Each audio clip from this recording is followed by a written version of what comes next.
Not flagging, क्योंकि इससे तो फिर हमारे देश के लोग अब नहीं खरीद पाएंगे. Up to the lawmakers, the policy makers, but they are कुछ the तो ones who have to incentive answer. होता होगा, इसीलिए I believe कि इंसेंटिव है बिल्डर्स की तरफ से, एंड वो इकोसिस्टम बहुत ज़्यादा स्ट्रांग होता है. हम सब जानते हैं कि real estate is a great place to deploy the black money. जैसा भी हमने बात किया, वो ब्लैक मनी इंडियन बना कौन रहा है? It's the big people, the people of power, the people of.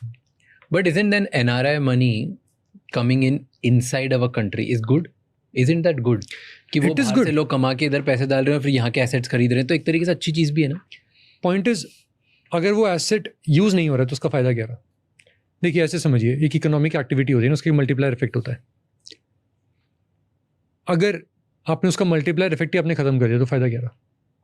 अगर किसी चीज़ की मल्टीप्लायर इफेक्ट ये थी कि यार एक घर बना है, ठीक है, वो घर एक बिल्डर ने बनाया, किसी ने ख़रीदा, अब उसमें कोई आके रहने लग गया, वहाँ पे कुछ इम्पैक्ट आया, राइट? यहाँ पे आपने रेट आपने इतने बढ़ा दिए कि वो छोड़ो और 10 लोग घर ले नहीं सकते अब. बट इसकी वजह से शायद इसका rent कम नेगेटिव मल्टीप्लायर इम्पैक्ट आ रहा है ना.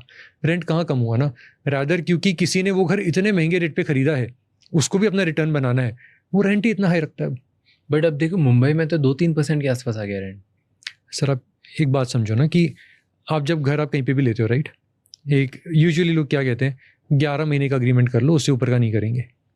वाई? क्योंकि उससे ऊपर नहीं तो रजिस्ट्री कराना पड़ेगा, ठीक है. अब 11 महीने में जब रीन्यूअल का टाइम आता है, often it is not the usual 5 और 10%, वो बढ़ाया जाता है ज़्यादा. एंड दिस इज़ वाई, क्योंकि आस्क है, and that is the problem. And second thing, एक बड़ी चीज़ है, what happens in real estate does not end at real estate.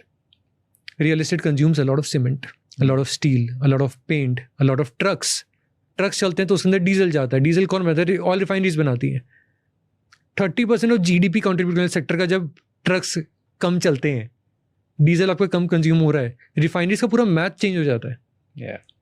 जो पेंट बनाने वाली कंपनीज है, उनको 3 साल लगे वो बनने में कि okay now we are going to become export focused. अब वो दुनिया भर में पेंट एक्सपोर्ट करने लग गए. रिजल्ट है सब बाकी कंट्रीज की भी लग रही है. Same goes for steel. Chinese steel का biggest consumption centre was the real estate.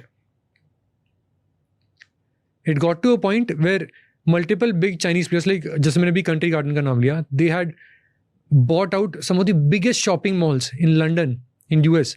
उन्होंने बड़े discount, in fact, so have you heard of this thing called City of London? नहीं. So there is London. Have you been to London ever? Yeah.